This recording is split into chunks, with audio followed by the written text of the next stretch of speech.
অবিশ্বাস্য এক কাণ্ড করে ফেলেছেন জ্যাডেন সিলস। একটা ত্রাসের রাজত্ব তিনি সৃষ্টি করেছেন সাবাইনা পার্কে। বাংলাদেশের ব্যাটারদের মনে ভয়ের এমন পরিবেশ সৃষ্টি করেছিলেন যে তারা রান নীতি যেন ভুলে গিয়েছিল। ওয়েস্ট ইন্ডিজের সেই স্বর্ণালী অতীতের একটা ঝলকই যেন দেখালেন সিলস। এই শতাব্দীতে এমন রেকর্ড এখন পর্যন্ত কেউ গড়তে পারেনি। প্রায় 16 ওভার বোলিং করেছেন সিলস, নির্দিষ্ট করে বললে 15 ওভার 5 বল করেছেন তিনি। এই দীর্ঘ সময়ে তার খরচ মোটে 5 রান।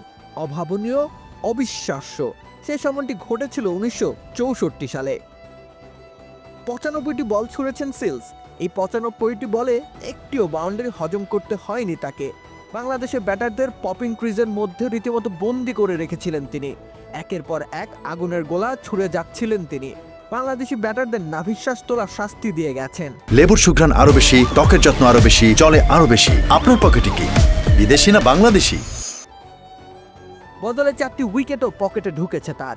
লিটন দাসের মতো গুরুত্বপূর্ণ খেলোয়াড়কে প্যাভিলিয়নে পাঠিয়েছেন। বাংলাদেশের অধিনায়ক মেহেদী হাসান মিরাজকেও স্বীকার করেছেন। তার এমন বিরল রেকর্ডকে পূর্ণতা দিতে তাসকিন আহমেদ ও নাহিদ রানাকে সাজঘরের পথ ধরতে বাধ্য করেছেন। 15 বা তার বেশি ওভার বল করে 5 রান দেওয়ার রেকর্ড পুরো ক্রিকেট ইতিহাসে ঘটেছে 2 বার। এর মধ্যে উইকেট প্রাপ্তির দিক থেকে এগিয়ে রয়েছেন জ্যাডেন সিলস। ভারতের বাঁহাতি স্পিনার রমেশচন্দ্র নাদকার্নি 1964 সালে 32 ওভার বল করেছিলেন। 0 উইকেটের বিনিময়ে 5 রান খরচা করেছিলেন তিনি ইংল্যান্ডের বিপক্ষে। চেন্নাইয়ের স্পিনিং উইকেটে এই কীর্তি গড়েছিলেন তিনি। দীর্ঘ বহুদিন ধরে তার সেই রেকর্ডই ছিল এক ও অনন্য। কিন্তু এক ইনিংসের বোলিং গড়ে এগিয়ে গেলেন জ্যাডেন সিলস। ঠিক কতটুকু ক্ষুরোদার বোলিং করেছেন সিলস তা নিশ্চয়ই আর বলার অপেক্ষা রাখে না। টেস্ট ক্রিকেটের বনেদি পোশাকে একসময় ক্যারিবিয়ান পেসাররা একচ্ছত্র আধিপত্য বিস্তার করতেন। সেই স্মৃতি যেন আরও একটিবার মনে করিয়ে দিলেন সিলস। জ্যামাইকার মাটিতে গড়া এই রেকর্ড নিশ্চয়ই দীর্ঘদিন ধরে অক্ষত থাকতে চলেছে।